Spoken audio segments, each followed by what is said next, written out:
Assalamualaikum warahmatullahi wabarakatuh. Halo, ketemu lagi dengan Binur Channel. Pada kesempatan kali ini, bagi yang melihatnya, saya ucapkan terima kasih. Semoga diberi rezeki yang banyak oleh Allah Subhanahu wa Ta'ala dan diberi kesehatan oleh Allah Subhanahu wa Ta'ala. Dan pada kali ini, kesibukan saya tengah hari di bulan puasa. Ketegalan, gulai sayur loh. Nah, ini loh gulai sayur, namanya sayur odo ilo, godong telo.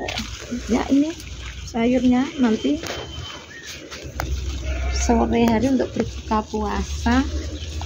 Nah, bila wong desa ora tuku iki sayur ngene iki lur. Nang kota ya tuku lur. Iki. Nah. Ayo. Ngendak. Kayak tuna. Nah, ini sayur gantepela sama ini tidak salah uwi ya, uwi ini pisang godong. Ini apa godong uwi mosok. Nah, ini pisan dia nanti saya akan cari yang itu, nanti saya patahkan satu-satu. Itu daunnya ketelo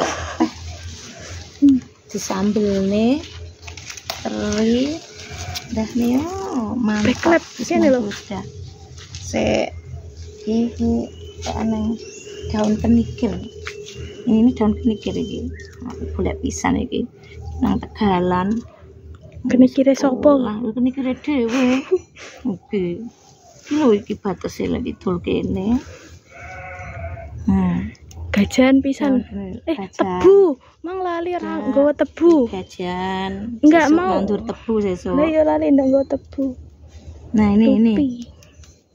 Iki jenenge lek wong desa Tulungagungan apa namanya kenikir. Nah, cari ya ini sini ya. Mencolot. Nah, enggak bisa sama mencolot. Diaster ini saya mau cari. Nah, aku main nyemplung nek kenikir. Iki kakung dolah wis seneng.